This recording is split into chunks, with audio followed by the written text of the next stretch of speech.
Podcasting from Singapore and broadcasting all around the world. You're listening to the EdTech Chat Podcast, taking the pulse of educators from all over the globe and bringing what you need every week. Now, over to your host, Craig Kemp. Hello and welcome to episode 20 of the EdTech Chat Podcast. I'm your host, Craig Kemp, and I'm thrilled to have your support. I'm so happy to have made it through the first 20 weeks of this podcast, and I can't thank you enough for supporting me along the way. It's been an amazing journey, and I have loved sharing my experiences and expertise with the world for free, and of course, learning and growing myself along the way. As I've shared before, I continue to work with the incredibly talented Mark Quinn to improve the final audio quality of this podcast. He has his own podcast production studio that provides editing and mastering services to content creators. To connect with Mark, please see the details in the podcast notes below. This week, I want you to think about how you're using new technologies to engage learners and advance learning opportunities. So many opportunities have been presented to us over the past few months thanks to COVID, but how much is too much? What new technology opportunities have you taken up as a teacher or school? What's worked and what hasn't? Please share what you've been exploring with me via social media. I look forward to hearing from you soon.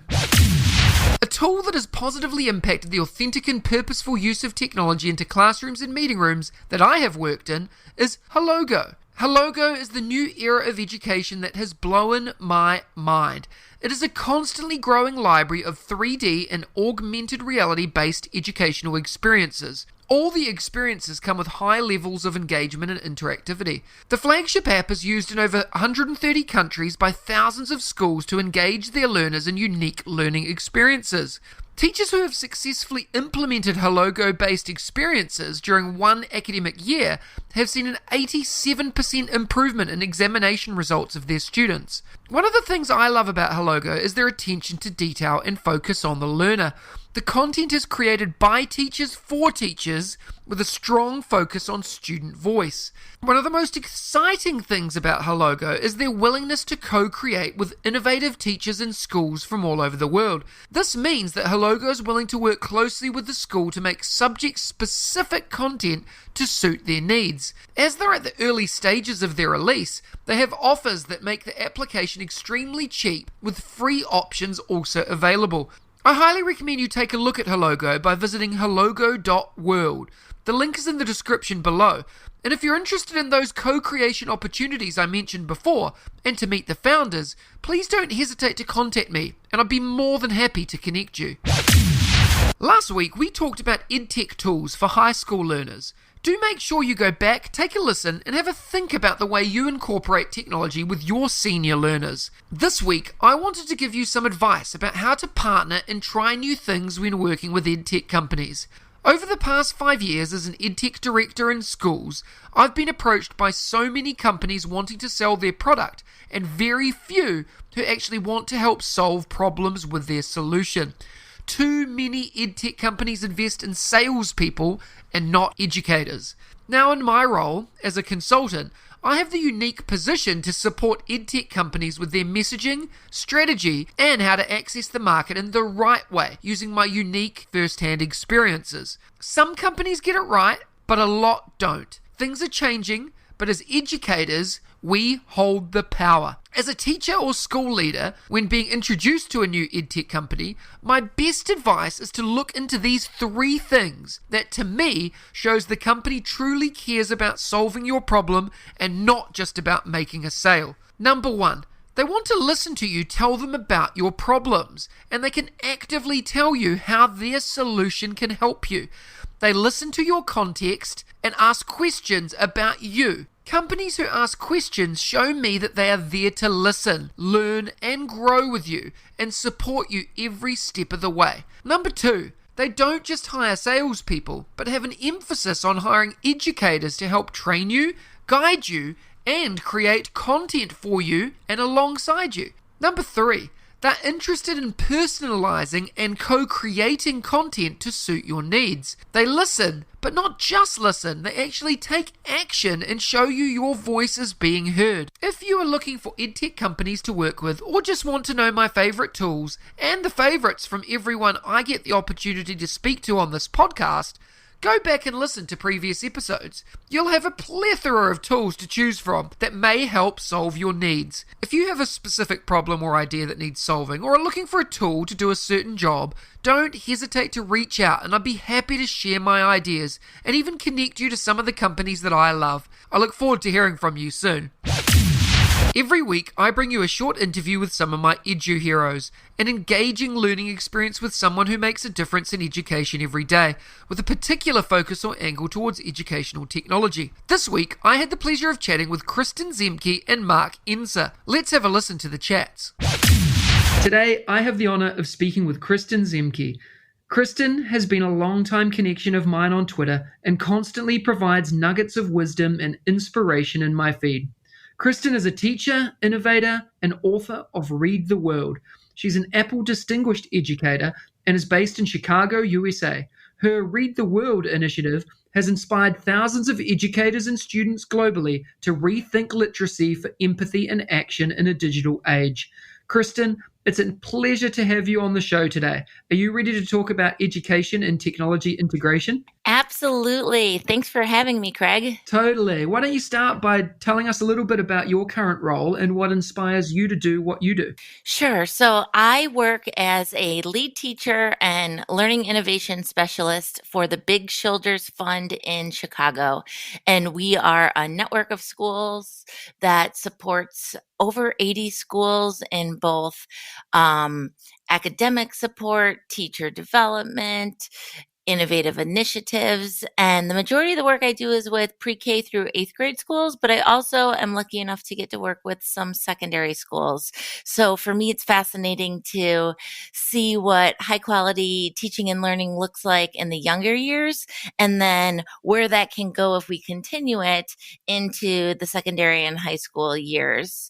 I am currently excited about what kids are doing in terms of being autonomous learners in this time of distance learning. We've been closed down here in Chicago since March 13th. Really quickly had to change what teaching and learning looked like for educators as well as for students. And I think the thing that is most inspiring to me right now is how kids have really owned this change of interaction and how they're growing their skills in many ways much faster than the adults in this time of distance learning. So that's the thing that keeps me going right now. Yeah, that's a cool observation. And what about looking at general education and what's happening in the world today? What sort of excites you about that? Yeah, I think when we look at general education, the thing I'm most excited about is access for all different types of learners. So the number of ways that we can differentiate simply right now is mind melting. The number of ways that kids can follow their questions and research with online options, whether it be finding things that are text or print based for them to read and to think about, or whether it be accessing video or audio content. It's really this perfect storm of thinking that we've now found ourselves in, where truly any question a child might have can be researched or can be pursued to find more information. They might not always get the answer that they want, or even an answer at all, which I think is okay, but this ability to seek more information is so present. And I think that's where motivation and engagement is boosted, because kids can pursue topics that they're passionate about. But I think that's where we find ourselves as educators having to address some new instruction or new pedagogy so that kids can use the resources they have access to in an effective and efficient way. That's a really cool description there of what's happening, I think, not just there where you are, but I think globally. And I think it's a really exciting time to be an educator. What about other professional learning networks that you're engaged with? Where else do you connect and engage online? Yes. I mean, for me, I was a early adopter of Twitter. And so many of my networks have come from connections on Twitter, ideas, people that I've then followed. One of my early engagements was every Sunday I would interact with the first chat conversation group, and a group of first grade teachers from around the world would get together and talk about topics and ideas. And for me, that was a very early fuel. Now, again, those people are the same people that are not just my professional friends, but my personal friends that I've traveled with and, spent the night at their houses and engaged with. So I think Twitter can be a really great tool for building those relationships. I also think it's important to be involved with organizations that maybe support conferences or professional learning, both online and face-to-face events, because so frequently you get to connect with someone for a couple of seconds at a conference event and then share information, and those become people that you stay connected with for years and years. And then you have the opportunity to keep learning from them and keep collaborating from them, even though if it was just a quick face-to-face meetup. So I think things like, for me, NCTE, the National Council of Teachers of English here in the States, is a big one. That's like my pedagogy side. I think it's also great to be affiliated with organizations like ISTE, or, in Asia, 21CLI has been just so important for me to make relationships and connections that I still draw upon today. That's really cool, and that's a real good global perspective as well. And I think ISTE is one of those organizations that we hear a lot globally as well in the schools that I work with all over the world. And I think with the new ISTE certification coming out now, it sort of adds a new layer of what that real learning, authentic experience looks like. And I think it's only exciting. What about EdTech tools?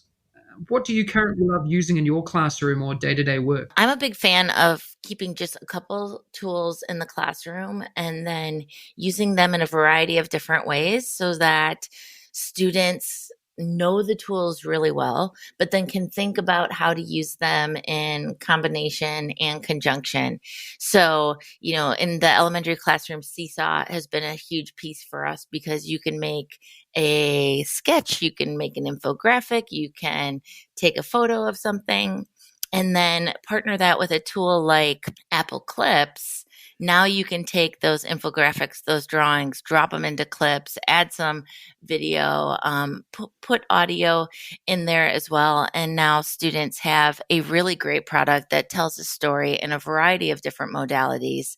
But what they did was they had the opportunity to layer their thinking in order to get there. So I'm a fan of tools that do not have a ceiling for kids, where kids can get as creative as they would like to and raise to the academic level that fits them, but that's also multi-purposed across the curriculum. So something that you could use in math, in science, as well as ELA time. And for me, it's often going back to those ways that we help students tell their stories. Who am I as an individual? Who am I in this larger community? What message or story do I have that I want to share with the world?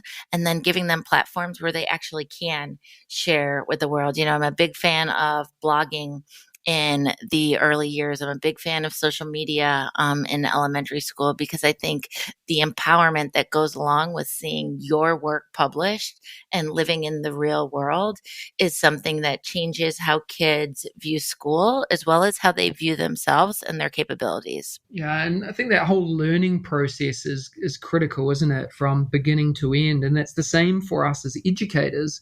For me as well, I'm a big fan of reading books and engaging in resources. What's a book that you've been reading lately, or just one of your all-time faves that you want to tell us a little bit about? Sure. One of my all-time favorites is a book called Comprehension and Collaboration by Smokey Daniels and Stephanie Harvey. And this book is all about inquiry and the inquiry model of teaching. So how do we support kids? How do we guide them to ask good questions? How do we set them off to do their work and research in this?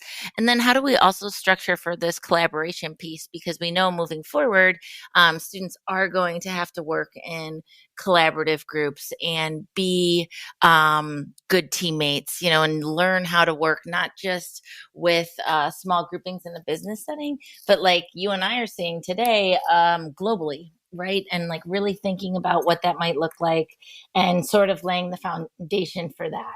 On top of everything you do, you're also a published author yourself. Tell us about your book and what inspired you to write it. Yes. So my new book is called Read the World, Rethinking Literacy for Empathy and Action in a Digital Age.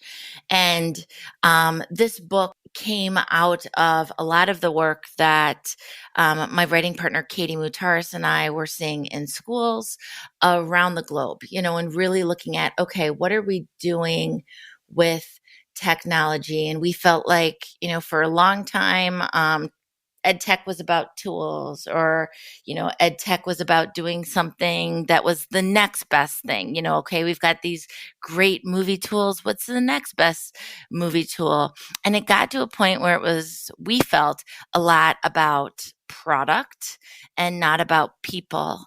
And when we look at the role that technology can and should play in school and the world, we think it really needs to be about people and putting our kids in this piece. And so we started looking at first, the changes that are coming about with digital literacy. What do we need to know now that we haven't touched on as an education community? There are some parallels between print reading and reading on a device, but there are so many new things that we need to consider and new mini lessons we need to craft for students as well as teach, and then give them time to practice what they need to be effective at comprehending in a digital medium, whether it be decoding print or analyzing video, or crafting a new way to represent information. There's so many layers that goes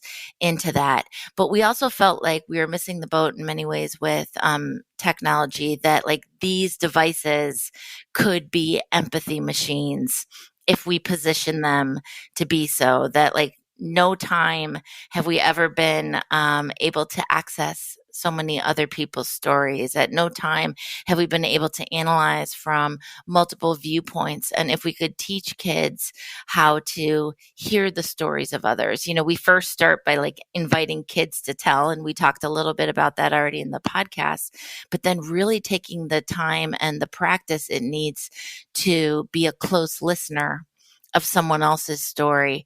And then in that process of listening closely to the stories of others, be inspired to take action upon issues, whether they be issues within your school or in your community or around the world. Kids can have a voice and they can make a difference. So how do we leverage like the true power of technology to tell stories, hear stories, and take action upon the issues? So really looking at that marriage between what we now know about digital literacy, and then using that to get kids to be even deeper thinkers, not just in school, but in life. And I think like that life piece is the real goal. Kristin, you've given us so many amazing nuggets of wisdom today. What's the best way for the listeners to follow and connect with you? Yes, you can connect with me on Twitter at Kristen Ziemke, or online at KristenZiemke.com. Thank you so much for your time, Kristin. Thank you so much, Greg. Today, I have the honor of speaking with Mark Enser. You might know him as @EnserMark on Twitter, with almost 20,000 followers. Mark is head of geography and is based in the UK. Mark is a published author and is constantly inspiring educators, particularly geography teachers globally. Mark, it's an incredible pleasure to have you on the show today. Are you ready to talk education and technology integration? I'm always willing to talk about education. Let's go. Why don't you start by describing your current role and what inspires you to do what you do? My role is head of geography, and I'm also the school's research lead. So I take some responsibility for having a look at what educational research is out there, recontextualising it for teachers, answering questions that teachers might have in the school about projects that they're working on and ways that we could approach things. I think what inspires me is kind of the intellectual challenge of it all, of finding different ways of doing things, or seeing what might work better, be more effective, more efficient, make things easier for people. And just what's going to inspire that love of learning in my pupils, in my own subject, in geography, the things that are going to give them access to the subject. Yeah, that's great. I love that you have the opportunity to be able to do that as well, and that in your role, you can continue to remain inspired. And I think a lot of people listening today often wonder, am I in the right place? Am I doing what really I love to do, or do I need to change, and do I need to adapt? So I'm pleased to hear that you're really loving what you're doing. And thinking about the bigger picture of globally education today, what excites you about that? What I really like at the moment, I think we're at a bit of a position of change in education. I think we've had years which is kind of fetishized activity in education, of keeping children busy. And that's been our role, is just to kind of fill them with activities, to distract them from the learning, and just kind of keep them entertained in the classroom. I think what we're seeing is a real move towards letting our subjects shine. And we're kind of recapturing this belief that our subjects matter. I think that's been the big move that I'm certainly seeing in the UK, and I'm hearing from other parts of the world as well. It is this move towards what Michael Young calls this future 3 approach to education, of bringing the discipline back in to what we're doing. That's really cool. And what about specifically around educational technology? We've got a lot of listeners here today that are really just craving advice, craving information to do with how to make the most of using technology authentically and purposefully in their classroom. What's your best advice for them? Well, I think that's really kind of links to what I was saying about us moving away from just kind of activity. And I think that's the role that I'm seeing more and more for educational technology. It's allowing us to teach in very effective and efficient ways, better, more effectively, more efficiently. I remember a few years ago, a lot of excitement about things like VR goggles in geography. We could do all these virtual field trips and things like that. And that's what EdTech meant. It meant buying these new bits of hardware, and it was going to have this transformative effect on the very nature of teaching itself. We're all going to be teaching completely differently, and then we're going to break out of subject groups, and we're going to have a lot of individualized, personalized learning. And I think over the last 5 years or so, we've seen a kind of stepping back from that, and a realization that actually we can just be using educational technology to support good, simple, traditional, effective teaching. So the use of things like visualizers in a classroom for effective modeling, using things like virtual learning environments for uploading resources, for allowing pupils to submit work electronically, that then makes marking and feedback more efficient and effective, the ability to review work more quickly than you might be able to otherwise. So I think when I think about authentic use of educational technology, that's what it means to me. It's not using it for the sake of it. It's not using it because it's shiny and new and because it drives some other kind of agenda in education. It's using it as a professional to support what we know works. Yeah, and I think playing with that theme of authenticity and professional learning, I guess, is sort of your use of social media and professional learning networks. And that's where we've connected and engaged on Twitter. Tell me and tell our listeners a little bit about your choice of PLNs. Where do you engage, and who should we be connecting with? For me, I think the most, I'm on Twitter a lot, but in terms of effective personalized learning network, I think it's in the subject communities. The geography teacher community on Twitter is brilliant at creating resources, sharing them, collaborating, but also being able to challenge each other and say, no, I'm not sure about, I would do that. I would probably change that idea and tweak it slightly, or why are we still using this method of teaching? Can we discuss that? Can we talk about it in a constructive and professional way, rather than immediately throwing our hands up in panic that somebody has challenged something that we're doing?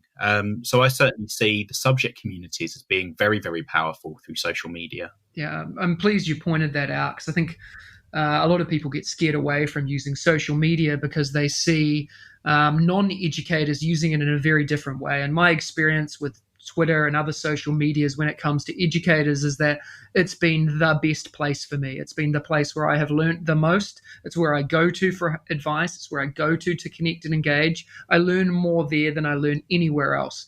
And the people that are there are super supportive. but most importantly, they push and they challenge in a positive way. And I think that's what you've identified as well.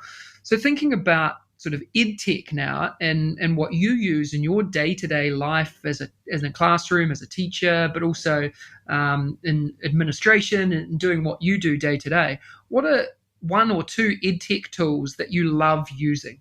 My visualizer, first of all. It's, I'm fairly new to it, but it immediately transformed what I was able to do. So just the ability to walk around a classroom, look at pupils' work, see something that was really good, and immediately be able to share it with the whole class. Just, take it over, put it up on the board and discuss it. Or whilst pupils are working on something, suddenly realise that actually what I need for my next task is a really good model answer to show and unpick with them. And to have that ability just to really quickly write something out that I'm then able to share with the rest of the class before they move on to critique their own work. Just little things like that. It just opens up what you can do much more. I'm thinking in the future I'll be able to use it as well for showing artifacts and things, whether that's, things like maps, topographical maps, things like that. Again, just to be able to throw it under there and immediately put it up onto the board, I think is going to be really useful. I also, we use Firefly as our VLE in school, which I'm finding very useful at the moment because we're obviously in lockdown. And so doing a lot of remote learning. And that's been very, very useful to be able to upload resources, digital textbooks, but also be able to collect in work from pupils, give them very quick feedback on how they're doing. And just to be able to share resources has been very, very useful. And I think you've touched on this as well and how important having that professional learning network is for your continuous learning. The listeners out there are also looking for resources that they can go to help connect and learn and engage. Can you recommend one book or a resource that you've been reading lately or investigating lately, or just one of your all-time favorites, and tell us why we should be exploring it? If I could recommend just one at the moment, outside of kind of subject ones, I suppose, probably Michael Young and David Lambert's Knowledge in the Future School, which takes you through this story of viewing curriculum through three different stages. That idea of Future One, this very traditional didactic view of knowledge where it was just about transmission of absolute truths, and then passing into Future Two, which is looking at knowledge as something which is always relative, constructed by the individual, nothing that's absolute, and therefore a real fear of passing on knowledge. And then proposing a view of curriculum that involves knowledge in Future Three, which is saying this kind of social realist approach where knowledge is external to you. There are things that are true and that can be passed on to the next generation, but that truth can always be created within subject disciplines, but can also be contested within them. Just a really kind of exciting book about where we can take education and curriculum. So yeah, I think Michael Young, Knowledge in the Future School would be my top pick. Wow, that's really cool. And you obviously love reading and engaging in books, but you're also extremely talented because you've written your own book. Tell us a little bit about that and what inspired you to write it. I've written two. At the moment, I've got Making Every Geography Lesson Count, which is the geography edition of the Making Every Lesson Count franchise that was started by Sean Allison and Andy Tharby. And it was looking at their 6 principles of effective teaching and then looking at how it could translate to geography lessons in particular, which I loved writing. And then I wrote Teach Like Nobody's Watching, which is looking at how we can simplify teaching. I think that teaching is fundamentally simple. You see anyone teach anything and it's just about recapping what you think they already know. Teachers tend to start with last lesson as their kind of entry into a lesson. It's like once upon a time. So you see a bit of recap. There's always a bit of input, some application, a bit of feedback. And when anyone teaches anything, that's all you really see. But we've just massively overcomplicated teaching through a desire to please outside observers and inspectors and all these kind of various things that detract us from the actual job of teaching. So the book's really an exploration of how we take our profession back to basics and strip out the fear, which is why I call it kind of teach like nobody's watching. How would you teach if it was just left to you in the classroom to get on and do it? And it's exploring what teachers might do. I love that. I'm definitely going to go away and take a look at it myself. I'll make sure we put the link out there for everyone to see as well. I mean, Mark, you've shared so much inspiration here today that I'm sure our listeners are going to want to follow and connect with you, and also see your book and learn a little bit more about how to do what you do. What's the best way for the listeners to follow and connect with you? Oh, definitely Twitter. You can't miss me on there. So I'm at Ensermark, Enser. So at Ensermark. And yeah, you'll find me within seconds. Mark, thank you so much for your time today. It's been an absolute pleasure. Thank you, Craig. It's been lovely. Next week, join me for episode 21 of the EdTech Chat Podcast, when I'm joined by Todd Nesloney. One of the things I love doing is giving away prizes as a thank you for tuning in, listening, and hopefully subscribing to the EdTech Chat Podcast. Last week, I gave away a Bebot robot, thanks to TTS.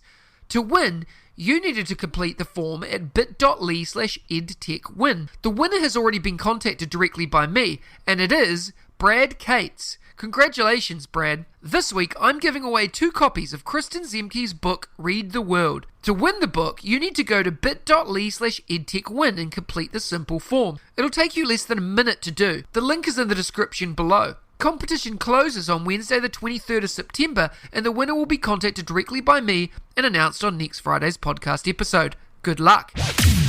If you enjoyed today's episode, please smash that subscribe button and share it with your colleagues, friends, and families. I really do appreciate your support. Please remember to spend 2 minutes to rate the podcast so I can reach even more educators and EdTech enthusiasts globally. Please share your favourite part of today's episode by tagging me on Twitter, Facebook, Instagram, or LinkedIn. And don't hesitate to ask me questions that I can answer in an upcoming episode. Remember, you have the chance to win as well. Check out the links in the description below for more, and I'll see you again next week. Thank you for listening to the EdTech Chat Podcast, creating a community for educators to learn, share, and grow. If you liked today's episode, please don't forget to subscribe so you don't miss another episode, and be in the drawing to win prizes every week. If you know others that would enjoy the show, please hit that share button and brighten their day. Join us again next week for your weekly EdTech hit with @Mr. Kemp NZ. We'll see you again soon.